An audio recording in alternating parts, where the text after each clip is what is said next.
दोस्तों स्वागत है आपका इनसाइट नॉलेज की एक और नई वीडियो में। इस समय की डिफेंस से जुड़ी बेहद शॉकिंग और इंटरेस्टिंग खबर के ऊपर हम बात करने वाले हैं, जिसमें हमारी पहली खबर इंडोनेशिया से निकलकर सामने आ रही है और भारत टेक्नोलॉजी ट्रांसफर के साथ ब्रह्मोस मिसाइल इंडोनेशिया को दे सकता है, जो कि बेहद शॉकिंग खबर है। और क्या अगर भारत टेक्नोलॉजी ट्रांसफर करता है तो उससे रूस नाराज हो सकता है भारत से, इन सब के बारे में आगे बात करेंगे। वहीं पर हमारी दूसरी खबर रूस से ही निकलकर सामने आ रही है, जो कि अब भारत को अपने एडवांस फाइटर जेट को देने से इनकार कर सकता है और MRFA टेंडर से अपने फाइटर जेट को बाहर निकाल सकता है। दोनों खबर काफी इंटरेस्टिंग है, इसीलिए वीडियो को अंत तक जरूर देखिएगा। साथ ही अगर आपको डिफेंस और वर्ल्ड अफेयर से जुड़ी वीडियो देखना पसंद है तो नीचे दिए गए सब्सक्राइब बटन को प्रेस कर बेल आइकन को जरूर दबा लें, जिससे हमारी डेली ऐसी वीडियो आप तक सबसे पहले पहुंच सके। तो चलिए शुरू करते हैं इस वीडियो को। इंडोनेशिया के राष्ट्रपति इस समय भारत में पहुंच चुके हैं और उनका काफी भव्य तरीके से स्वागत भी भारत के अंदर किया गया। उन्होंने प्रधानमंत्री नरेंद्र मोदी से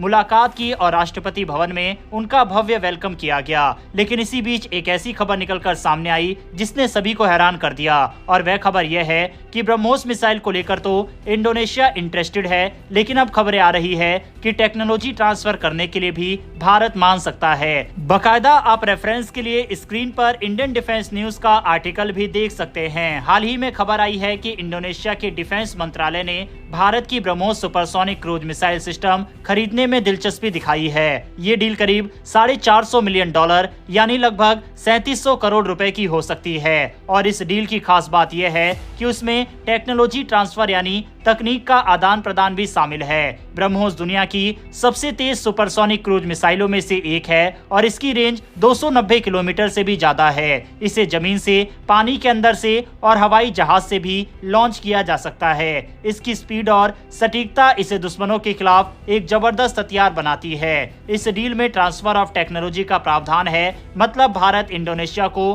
ब्रह्मोस मिसाइल के कुछ हिस्से बनाने की तकनीक देगा। इससे इंडोनेशिया अपनी डिफेंस इंडस्ट्री को और मजबूत कर पाएगा। वहीं इस डील से भारत को न सिर्फ आर्थिक फायदा होगा, बल्कि भारत की डिफेंस इंडस्ट्री और भी आगे बढ़ेगी। ब्रह्मोस मिसाइल का 86% निर्माण भारत में ही होता है, लेकिन इसका रैमजेट इंजन अभी भी रूस से आता है। अब इंडोनेशिया के साथ इस तरह की साझेदारी से भारत अपनी मिसाइल को और भी स्वदेशी बना सकता है। यह डील भारत और इंडोनेशिया के रक्षा संबंधों को भी और मजबूत करेगी, खास तौर पर जब इंडो पैसिफिक रीजन में सुरक्षा को लेकर चुनौतियां बढ़ रही है। तो ये मिसाइल दोनों देशों को सुरक्षा में एक बड़ी ताकत देगी। दक्षिण चीन सागर में चीन के बढ़ते प्रभाव और क्षेत्रीय विवादों को देखते हुए इंडोनेशिया ब्रह्मोस जैसी हथियार से अपनी सुरक्षा मजबूत करना चाहता है और भारत का ब्रह्मोस इस काम के लिए एकदम परफेक्ट है। दोस्तों यहाँ पर टेक्नोलॉजी ट्रांसफर वाली बात थोड़ी सी खटक रही है, हालांकि अभी हमें कंफर्मेशन का वेट करना होगा। लेकिन जहां तक है कि भारत 100% टेक्नोलॉजी ट्रांसफर तो नहीं देने वाला।